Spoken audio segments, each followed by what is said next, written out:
Welcome everybody to 7 ways to improve your investment process. This is how to make better investment decisions in less than an hour. I'm talking about how to invest like Warren Buffett without using financial models. It's a very exciting, very simple way, great process if you're a newbie or beginner. If you've taken business school or classes in finance, but you've never really exercised that skill of investing. These are a series of questions that I provided.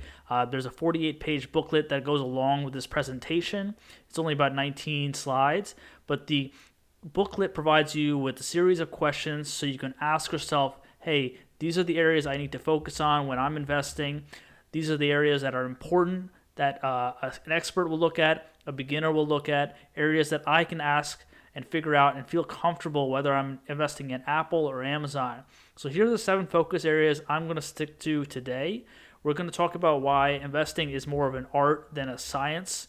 This is my own checklist. It's something that I use. I believe that financial models really complicate things. Warren Buffett doesn't use financial models. There's no worries about EBITDA or fancy acronyms. It's really simple. It's really plain. We're going to focus on the basics of business, the customer, the product, how to do SWOT analysis, the financials of a business, why they matter, the team, management, and employees, and then the vision of growth. What you should look out for, what are yellow flags, red flags. These are areas that I like to keep my eyes on because they're very important. So welcome. My name is Vijar Kohli. I'll be your host today. I'll be talking about the 7 ways to get started, how to improve your investment process, how to make informed decisions, and why it's important to do due diligence.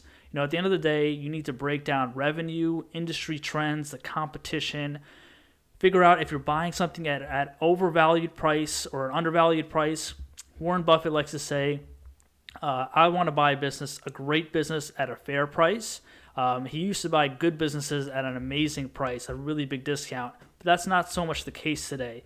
But you now, with the internet and so many other access resources, you can look at ways to increase your information flow, improve your content diet, and then minimize risk.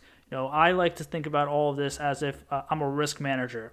So first up, you have to exercise your portfolio's mind. You have to go through your current portfolio, your investments, figure out where you're doing well, where you're not doing well, and then figure out this process is going to help you figure out how to double down on those winners and cut out the losers.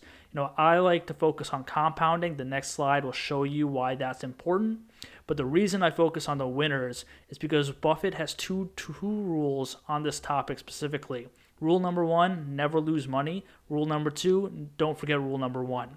So if you focus on not losing money, you minimize that risk, that cost of losing money, you will always compound your profits. Even if it's 1%, 0.5%, 20%, your job today is to make better decisions so you don't lose money and the profits pay for themselves over a period of time.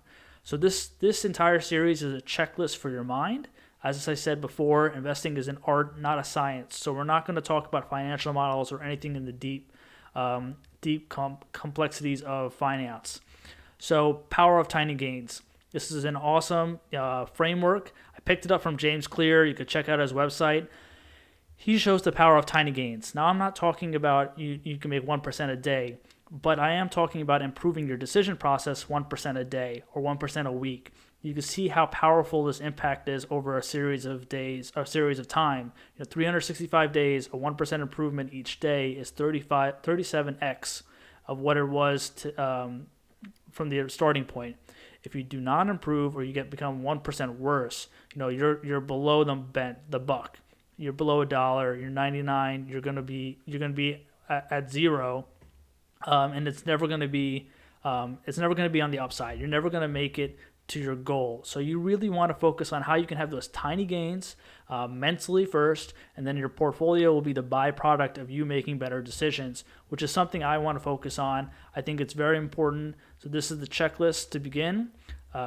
It's a great way to get started. So my background, before we get into the details and the questions, I started on Wall Street at 17. I never looked back. I started investing well before I really started taking a lot of classes because I was so curious about value investing. It was very exciting for me. I took finance, accounting, and economics in college so I could figure out how to be a great investor. But I knew that I needed to learn on the job, and I needed to learn by making mistakes, which is the most challenging part when you're an investor. It's the only way to learn on the job. So when you start putting money to work, $1,000, $10,000, whatever it is, you begin to understand how the markets work. But when you make those investments, and let's say you make money, you don't learn from that mistake because it's not a mistake. But if you lose money, you will learn from that mistake. So when I started losing a couple bucks. I understood why that was the case. I didn't have the right either allocations or decision-making process. I wasn't choosing the right places to begin. So I went ahead, I read every single book in the library. I started changing my mindset on, hey, how can I use the world as my library and figure out how to become a better business person and investor, two for one deal, and ask the right questions, which is what happened when I started my investment journey. So I narrowed it down, looked at Buffett, looked at simple processes, how to focus on the best ideas, and it helps that this guy has done so well. So we're going to use a lot of his techniques and his methods of just making better decisions. He says you don't need a high IQ. I believe that. You need to spend more time doing fewer things, but they have to be the right things. So let's get started. So let's begin with the basics. Here are 3 questions. There are a few more in the booklet, but let's start with these. Do I want to spend a lot of time learning about the business? Can you describe how the business operates, and can you explain how it makes money? Those are really fundamental areas you want to start when you're looking at the basics of a business. You don't want to pick some hot stock, hot tip, any private deal someone's looking at because there are some popular people talking about it, celebrities behind it. First up, I always look at my time because it's the only resource I cannot replenish. So, do I want to spend a lot of time learning about business? Yes or no? 1, let's say it's in nuclear. I probably don't want to spend too much time in it because I'm not a nuclear expert or an energy expert. But maybe it's something in consumer goods or fintech or technology or anything else that I probably have a better understanding of. Once I can say yes to this, I move on to the next question. Because if I can't understand the basic economics of a business like military, defense, aerospace, then I'll have a hard time describing how it operates. And this is more important for yourself. So I ask this to myself saying, hey, do I know what this business does? Like, is it a product-based business? Is it service-based? Where am I spending my time, mental energy to figure out what this business does? Does it help me? Am I in this industry? That's a really big edge when you're investing. If you focus on companies if let's say you work in the cosmetics industry, then it's a great way to just get started to understand, hey, these lipsticks sell really well, foundation sells really well, these are the suppliers. I work for maybe Estee Lauder or a competitor, maybe I work for a retailer like Ulta, guys that are wholesaling the product. If I'm in the industry, it's not insider trading because I happen to be an expert in my craft. And that's a really good place to start. If you think about it as an employee, your company will allow you to buy shares in its and stock in the business. You have a good understanding of how the supply chain works. This is a really big edge. And that's why experts that focus on niches, riches are in the niches, they do well because they focus on an area where they understand the business cycles, which we'll talk about. They understand the products. They understand who the market leaders are. They understand how the financials work. All of these aspects, all these variables you want to focus on, they understand it. They focus on it because it's important, and you can invest with this information to make more money in the long term. So that comes to the third question. Can I explain how this business makes money? Now, there are industries that I have no idea how they make money, meaning they generate a lot of value for their customers, let's say like utilities and energy. They're great businesses. Everybody uses them. Telecom is a good example. Cell phones are a good example. But I don't understand how the process of coming up with the game plan, a roadmap. We'll give an example of the iPod later.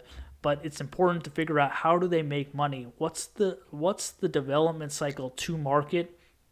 To say, hey, I'm launching something, it will release in 270 days, in 3 years.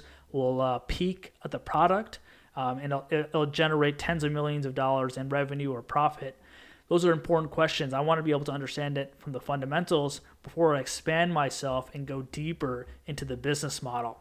So here's an example. If you look at the PDF, which the booklet and the slideshow presentation include a one-page investment thesis by Chamath. He's a billionaire investor. He publishes these theses. I do the same exercise. It's mentioned in the booklet that you create a one-pager. You start with one sentence to describe the business and how it operates, and then you break down the summary, the qualitative, the quantitative, and then your catalyst or your valuation metric to say, hey, this company's worth X or Y, it's doing this much. You could check it out in the booklet. There's a link is available. I recommend using this method because you don't want to focus too much time on doing research endlessly with no clear objective. If you can't describe your investment thesis in one page or less, then you don't understand the business. So it's really important to run this exercise, create a one-pager, use Chamath's metric framework, and then get more comfortable. You need to do exercise. You need to do more reps to exercise your mind to get more comfortable on how to make better decisions. So this is the best framework I can give you today. So the next focus area, the customer. Now, a lot of investors don't talk about this. I have made sure I want to put up really high so you remember this really early in the beginning. Everything begins with the customer. It doesn't matter what business you're in, who you're focused on. Here are 4 questions that I look at. Say, who's the core customer? Who is the ideal customer? What's the retention of that customer? And are there signs that the business is customer-oriented? This is pretty important for any business. You'll find doing this deep dive on the customer that it has to begin with the end in mind. Amazon is the best example of this. They've been very customer-centric since day one. They always focus on the customer first, right? There's that motto, the customer is always right. Amazon says, we're going to be customer-centric, so the customer service is going to be our competitive edge. You'll find that most other companies do not offer this type of value add or value proposition. So let's start from the beginning. The customer. Who's the core customer? In specific companies, it'll be different. So let's say it's aerospace or a military business. The customer might be the government. It might be a specific division or department. And then maybe in a retail business, it's a consumer. So it might be male or female, depending on the season. Then you'll talk about who's the ideal customer. If you look at a company that's doing $200 million in sales and they want to become a $1 billion business, they have to expand their product line. They have to become a bigger and better business. So to upsell on their customers, you'll find in the booklet, I talk about concentration of customer revenue. This is an important aspect of if you're $200 plus million in revenue, you're going to have a split of your customer base. It could be 10% here, it could be 20% there. I talk about red flags that if it's over 10% concentration in one customer, that's a yellow flag. If it's over 25% for one customer, that might be a red flag. But you want to talk about who's your ideal customer. So if you do a couple $100 million in sales, you look at this book of business, you'll say, all right, who are their best customers? Who pays them on time? Who really offers them attractive terms, who's very excited, who's a cheerleader of the business. If you think about, I'll give you one example, let's say you either have McDonald's being 30% of your revenue or you have 250 small businesses being all of your revenue. McDonald's is grade A, it's an amazing company and customer vendor, but they could change suppliers, they can change their terms, they can delay their payments from 60 days to 120 days. So you have to be kind of wary of that. Who's working with who. Maybe they're working overseas and there's some political concerns. Think about who the ideal customer is, and then think about who the core customer is. Do they match? If they don't match, you really want to deep dive into why that's the case, and then begin from there. I like to look for cheerleaders, people that love the business. Apple is definitely the fanboy in this case because they have fanboys.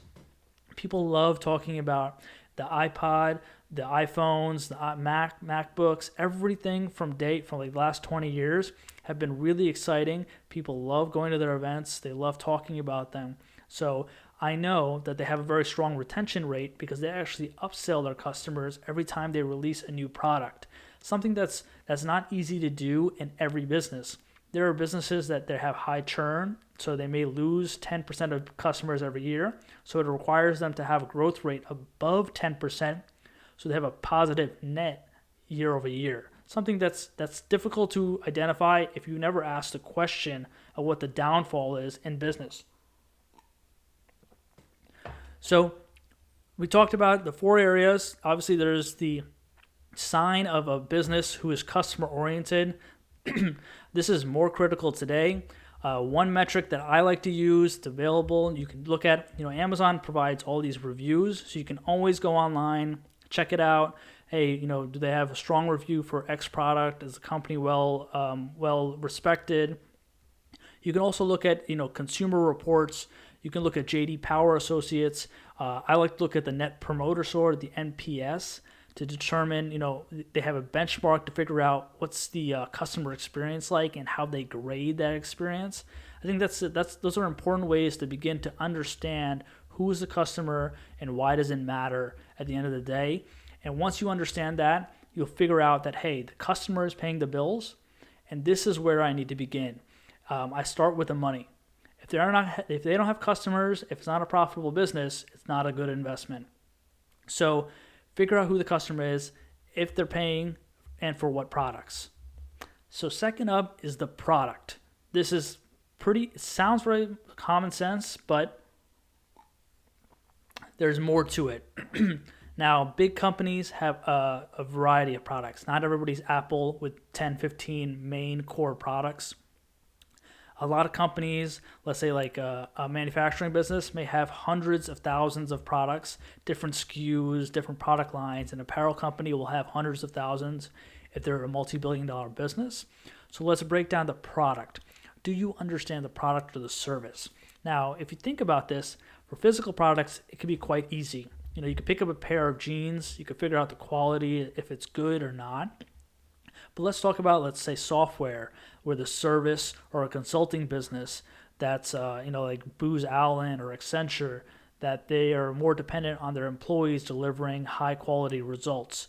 And software is a little less intangible, so you can't touch it, but you could see it and you could figure out what the product is. Microsoft Windows, a very valuable product in the end of the day, but you need to see and feel it.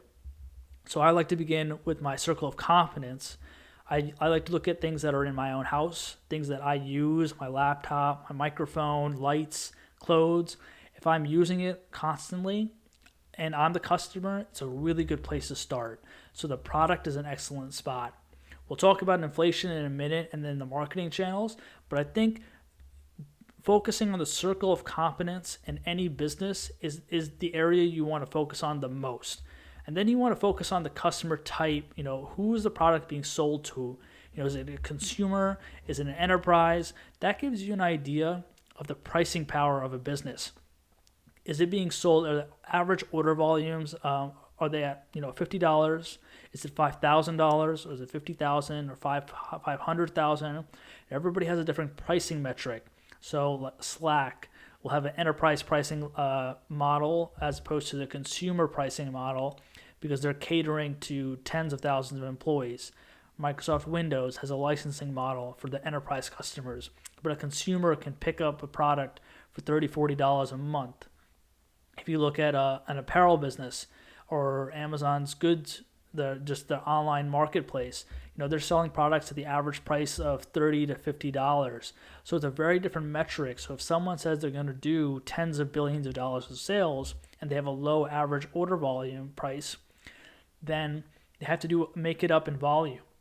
But if you have a big business, like a software business, if Oracle sells a product, it might be a $2 million package, but it may take them 18 months to close that cycle. So why does pricing power make a difference? Well, the biggest impact or driver here is the inflation. Our products, are they correlated with inflation or are they uncorrelated to inflation? An example would be commodities, gold, timber, silver, fishing, anything that's commodity based that anybody can pick up the product. Inflation will have a different aspect or pricing driver on commoditized goods versus, let's say, a technology product. A technology product is both based on labor wages. So you're creating a software, you have to pay your employees, and that's all you have to do. But let's say you have a car. Today, cars have a shortage of semiconductors.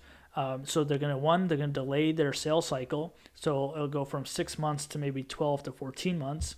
And then two, the cost to buy semiconductors will increase. There'll be an inflated price built into the product, which will eventually increase the cost of the product.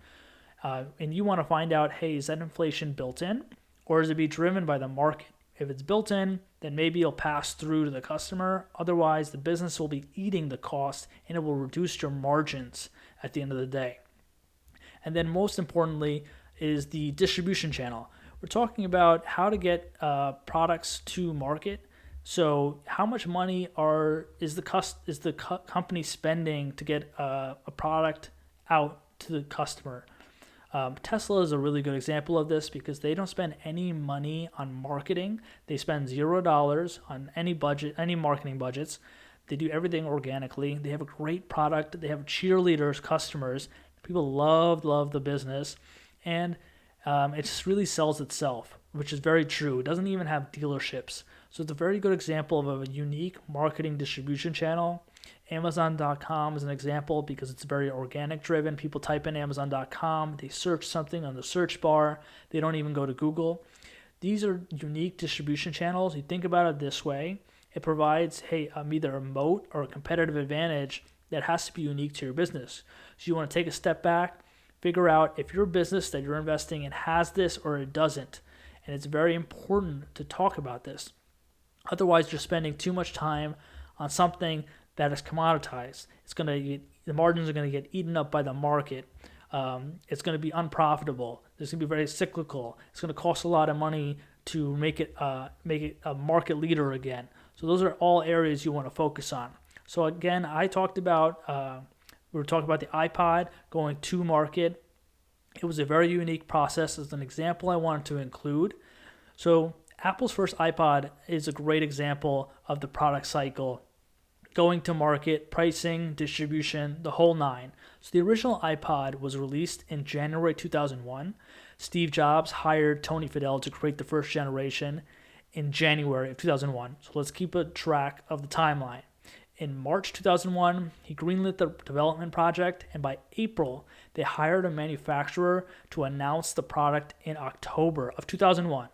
So the product actually began shipping in November, and this entire process took 290 days to develop the iPod from start to finish.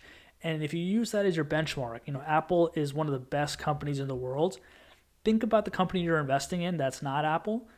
Are they developing products at this cycle? Can they justify a high margin product and a very happy customer that becomes a cheerleader and refers your product across the board? These are areas you want to think about. And then you want to add this graph to your mindset. Hey, what part of the business cycle am I investing in? Is it at the beginning of the product when nobody knows about the iPod in the early 2000s, when nobody knew about Apple and it wasn't profitable? Or is it when it's matured, first generation, and Apple's working on the second or third generation product, and there's some overlap of the sales, business, and the product development cycles? These are areas that you want to think about. Where are they in this cycle, and when are they releasing products? When will they get released? It will give you an idea of what your return profile will be over several years. So in the Apple example, it took them 290 days to get a product out to market, developed, built, and shipped. 290 days is just under a year. They won't see the sales for until the next following year, or when it'll get booked in the quarter after that. So it really took about 12 to 18 months to really see how this company did and if the product worked. On the flip side, if the product failed, then it would have cost them a lot of time and money, and they wouldn't have been able to get too far. And it would have cost them, they would have lost their market leadership, would have lost money, lost trust with customers, lost customers, maybe lost employees. And if you use that mindset when you're investing, you think about, where am I in the product cycle? Where am I in the business cycle? And is the company a market leader where they can retain talent even if they take a loss in the short term? So those are areas I would focus on when it comes to product. Next up, commonly known as SWOT, strengths, weaknesses, and opportunities. I break this down in great detail in the 48-page booklet. We're talking about the competitive advantage and if it's sustainable. Warren Buffett likes to call this the moat. I have one question about raising prices without losing customers, which I'll break down in greater detail. And then the competitive landscape. We're talking about competitive advantage in business. Is the company unique? Is it important in the long term of the industry, or is it short-term business model? These are questions you want to figure out, because if you invest in a business like Coca-Cola that has a strong brand name, or Google that has a unique search engine, you're investing in a business that will have a moat that will actually expand over time. Because what happens is that they provide a unique product, customers stay loyal, the retention rate is very high. They continue to grow because it's a unique product and becomes more valuable over time. And those profits get reinvested and they get to expand on that core product. Like the search engine is very valuable for Google and it's the most valuable property asset they own today. Coca-Cola has hundreds of millions of loyal customers for the same reason.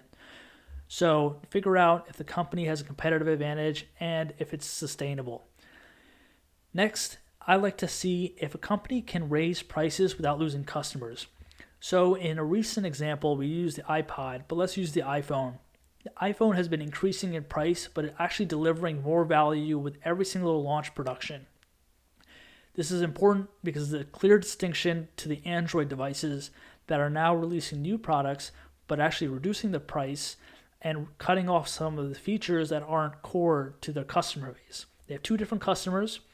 They want to look at who's who and then determine the pricing based on their customer base. Two different customers, two different companies.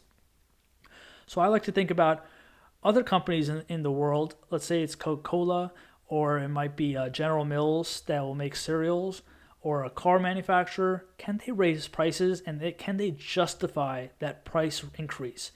This is a very difficult question to ask. You want to do it with the right mindset. You don't want to simply raise prices without something in exchange. Customers don't have a problem paying for something if they're getting something of value in return, which is a great way to look at this over the long term. And it tells you if a company has a competitive moat or not. So that's a great way to get started. And then if you look at an industry, you choose an industry, and you say, all right, who's number 1, number 2, who's number 12? And you look at all the companies, you look at all the competitors, you figure out whose strengths and weaknesses you want to be aligned with, and you invest in those companies that you think will be either market leaders, develop better products. We'll talk about the finances and the management team soon, but the competitor analysis is very important. You want to look at where there's an opportunity or there's a threat in your business model. It's very tough to figure it out on simply just any news site. You really need to think about who's doing what. So the example in this scenario is Tesla. When they developed their first electric car, they really recreated the old electric car model and they built it from scratch. So it was important for them to own their manufacturing, everything. It cost them hundreds of millions of dollars, if not billions, to design a whole new car that doesn't have any of the old auto manufacturing pieces. Now, for 10, 15 years, all the competitors, Toyota, Honda, BMW, thought that their product was superior because they were selling more cars. So they didn't feel a threat from Tesla. But the moment that Tesla was able to release their product, have the customer fan base be very excited about their product, they priced 3 different models, $30,000, $60,000, $70,000, $120,000. So they're catering to different customer bases. They figured out how to take advantage of a very unique asset and then sell it to the market that people want. And now electric cars work. They work really well. So now the entire industry One, auto manufacturers feel threatened by Tesla and the electric car industry wave. And then two, it's become a new opportunity because they weren't designing fully electric cars before. So they were designing gas or diesel powered cars, maybe a hybrid vehicle, but now they have the opportunity to create a whole new revenue stream in electric cars. So one, it's going to cost them a lot of money to redesign all their manufacturing facilities, and then two, they had to figure out which cars they want to design for what customer base, and if they're going to compete with Tesla, or are they going to compete or create their own marketplace. These are areas of how you want to think about threats and opportunities. I think it's an important way. There are a couple more examples in the booklet that you can break down yourself. I think it's good to understand that. I do want to talk about strengths, particularly with one example everyone's really familiar with. It's Amazon.com. This is how they fuel growth. We'll come back to growth at the end of this presentation.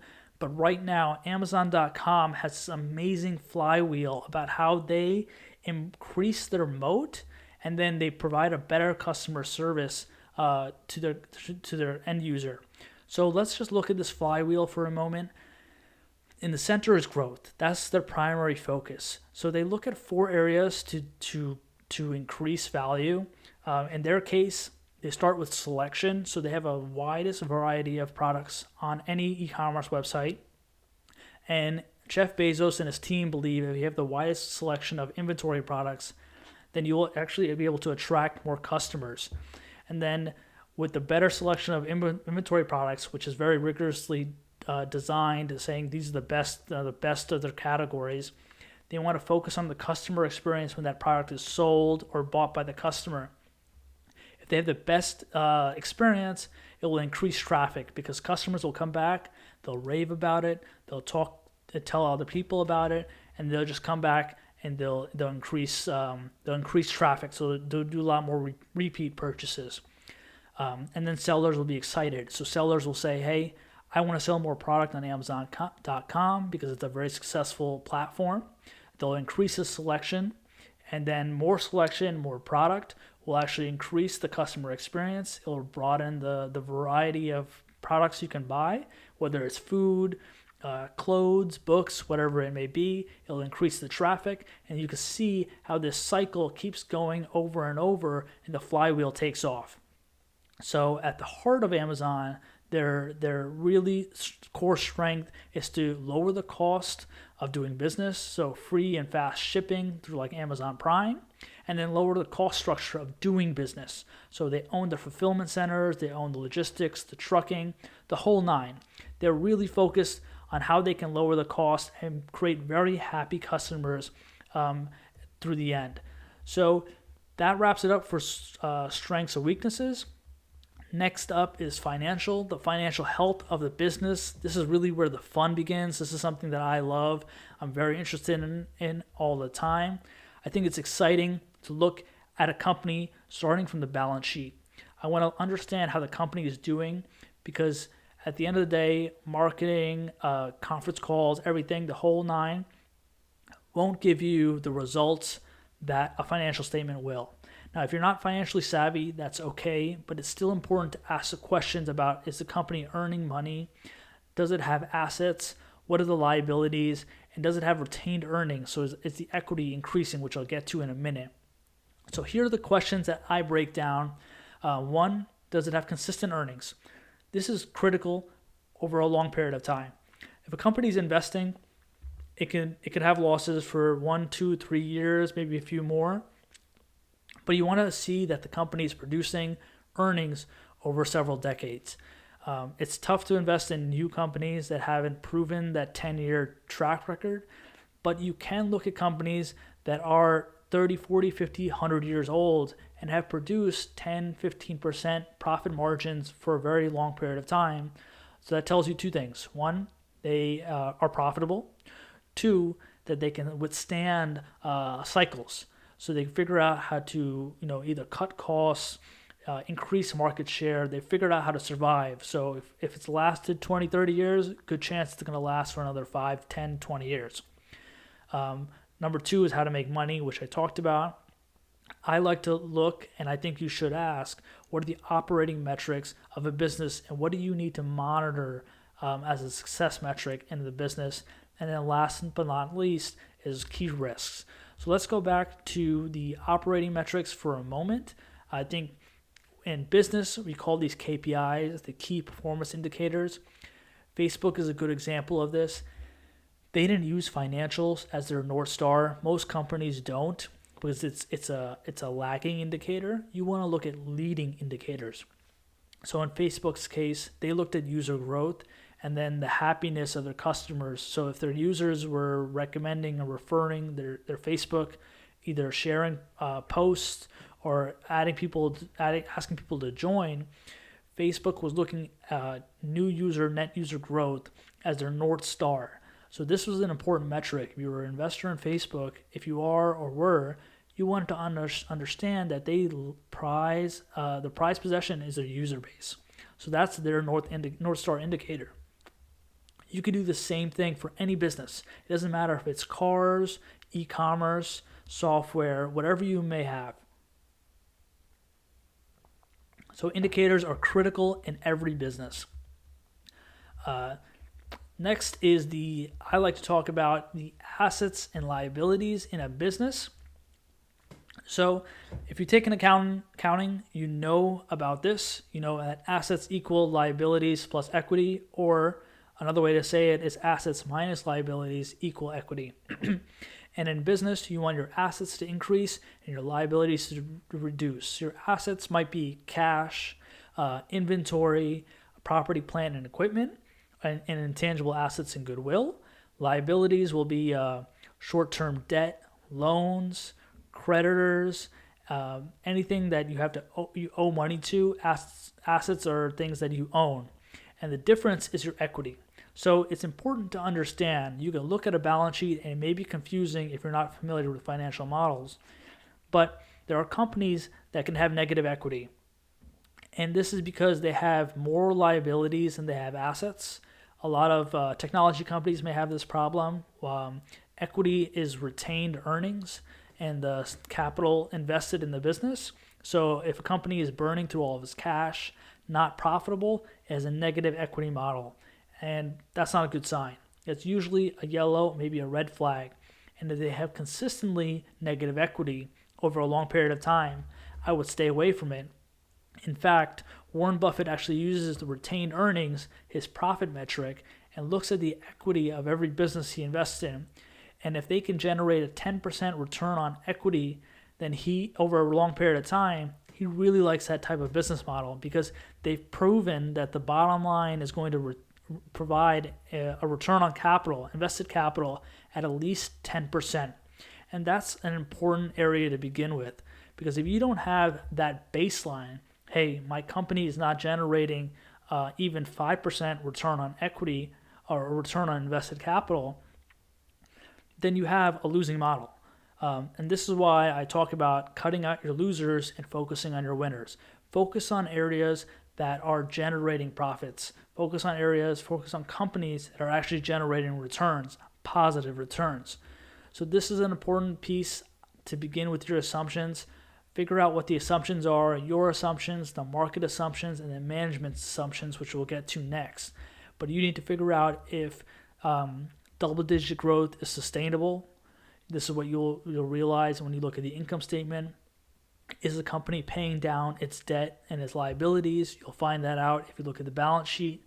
If you listen to an earnings call or a presentation, you'll also understand that they'll break down what are their margins. Is it a 30-40% profit margin business, or is it a 1-2% profit margin business? Important questions to ask when you're investing, because you want to know. In the case of Apple, they used to be a 40, 42, 45% profit margin business. They've actually reduced. They're in that 36 to 38% because, one, their new products are costing them more to produce, and two, they don't have the same type of pricing power to actually buy products from their vendors at the same purchasing power they had before. So their variable costs and their fixed costs are changing and is constantly fluctuating year over year, quarter over quarter, decade over decade. So as new products are getting released, your profit margins are telling you the story you want to hear as an investor. So it's an area I will definitely like to look at all the time. So management, the team is critical. So we talked about quantitative in the last piece. Now we'll talk about qualitative in this piece. So how would you evaluate a business if you were the CEO? I always like to look at this from the top down, because when you buy a piece of a company, you're owning stock in the business. You own a piece of the business. So think like an owner, think like the executive, think like the person who's making decisions. And then you can get better insight into what the company is doing and why they're doing it. So first, the CEO. He's the top rank, she's the top rank. And then look at the managers, who's reporting to them, what kind of managers are they? Are they aggressive? Are they passive? A lot of this is available on Glassdoor.com, on LinkedIn. You can really break down any business, private, public, it doesn't matter, to get a good understanding of what the company is doing, who's on the team, how many employees they have. On Glassdoor, you can break down the employee reviews, the interview questions, get an understanding of how they rated their CEO, and then you figure out the how did the manager rise? How are employees kind of getting promoted over a period of time? So it's really important to break down the management of a business, because there's a difference between a good and a great manager. Good managers are great at just getting the job done, but great managers like Elon Musk, they have a vision for the future. They know what products they want to get out to market. They're really excited. They're focused on building. They're focused on growth. Good managers are less focused on those materials. They're focused on just operating the business. So it's a delineation there. You could figure this out by actually talking to the management team. In many cases, in public companies, it's very accessible. You can go to the earnings call. You could talk to people online. Very accessible in any world, online, any company.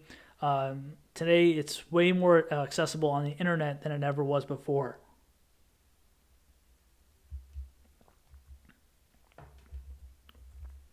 And then I like to look at the background of a management team.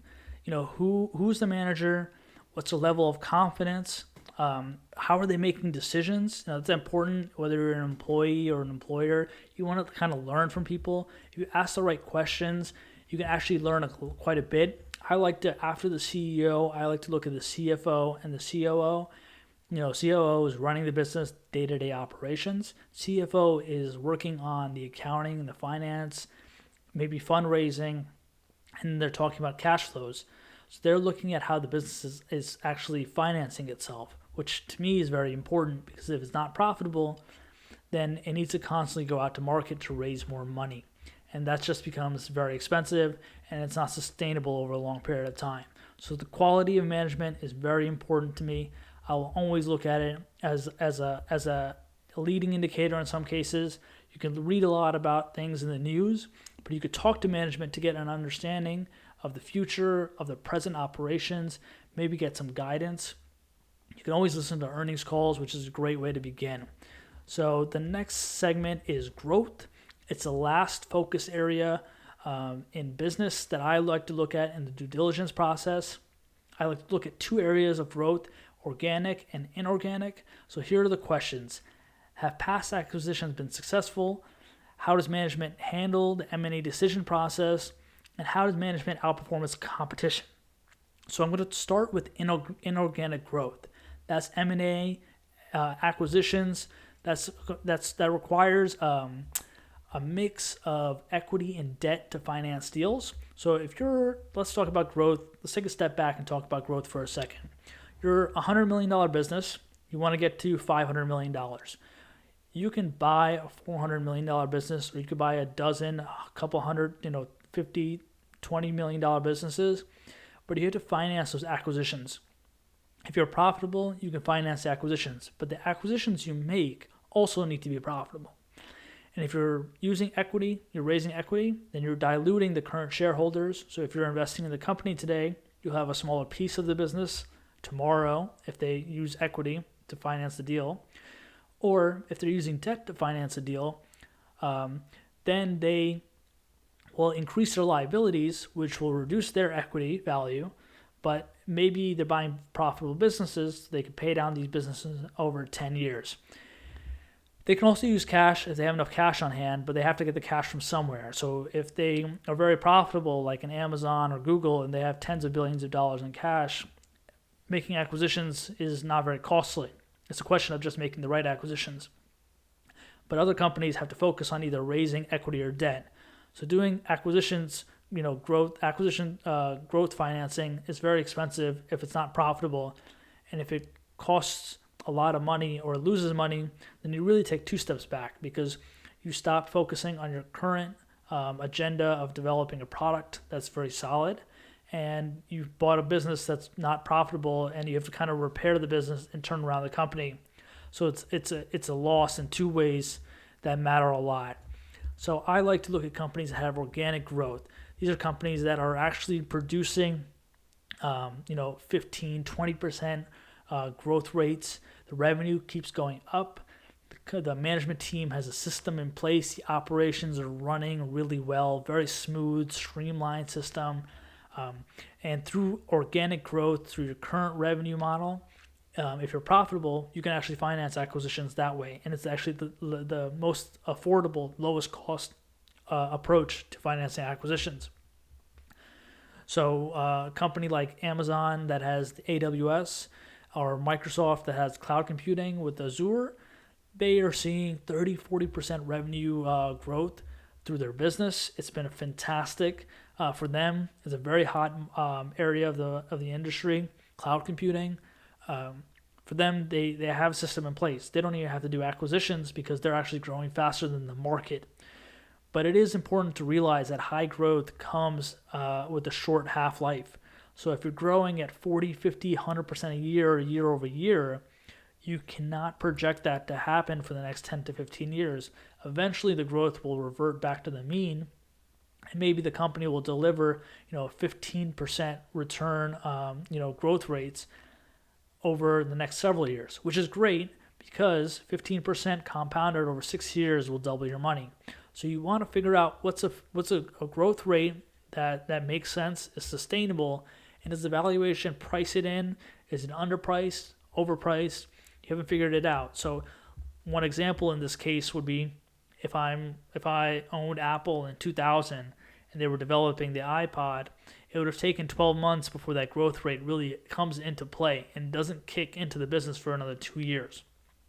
So you're taking a risk. The company's investing hundreds of millions of dollars to develop a new product, and then you won't find out if the company's successful or profitable for a long period of time. And sustainable organic growth requires consistent R&D. So that's one line item you can look in their business and say, are they spending 15, 20% of every dollar that they make in sales into research and development? Are they testing new ideas? Are they testing new products? Are they talking to customers? How are they getting ahead of the market? And is that R&D expense higher or lower than the industry average? The same can be done for sales and marketing and finance and operations and administrative expenses. So you could look at the sales and marketing cost, compare it. So let's say you look at look at Apple versus Google's products, or let's say Pepsi and Coke. You say, how much are they spending on sales and marketing? Is it 15%? Is it 25%? Research and development, are they spending 20%, 25%? In a big business, 2%, 3% can be billions of dollars. And that additional 1% increase or decrease in R&D could be the difference of making a great product or a good product, something you want to pay attention to when you're investing. Is this company actually investing in its business, or are they simply just giving the money back to shareholders, or are they just paying management a lot of money? You would want to look at the bottom line, follow the money, look at the customers, the employees. Does the story make sense? So this wraps it up for the due diligence process. These are the 7 focus areas that I look at in in investing is my checklist, the basics of business, the customer, the product, a SWOT analysis, financials, the team, and then the growth. So you can check out this presentation. It's also available with this video. The due diligence booklet is 48 pages. It breaks down these questions in greater detail. It asks you to think more about the investments you're making. It asks you to focus on areas that are important to you. It asks you to look at areas that you don't have the answers to, but you need the answers to. So you want to think like Warren Buffett. You want to invest like Warren Buffett. You don't need financial models. Remember, investing is an art. It's not a science. So it's really about asking the right questions at the end of the day, improving your decision process, creating a better content diet, and making informed decisions over a long period of time. Because a 1% improvement every single day will result in a higher portfolio return for you as an investor. So I'll leave it with that. You could follow me on Twitter if you want to ask a question. You can you can email me, contact me in any way, shape, or form. I hope you enjoyed this. I would love to have feedback if you liked certain areas and you want me to expand on more areas. This is very exciting. I love doing this, so I ask more questions. I increase my checklist, and I will keep increasing it to become a better investor. So happy hunting and good luck with you in your due diligence process and your investing a timeline. Good luck and take care.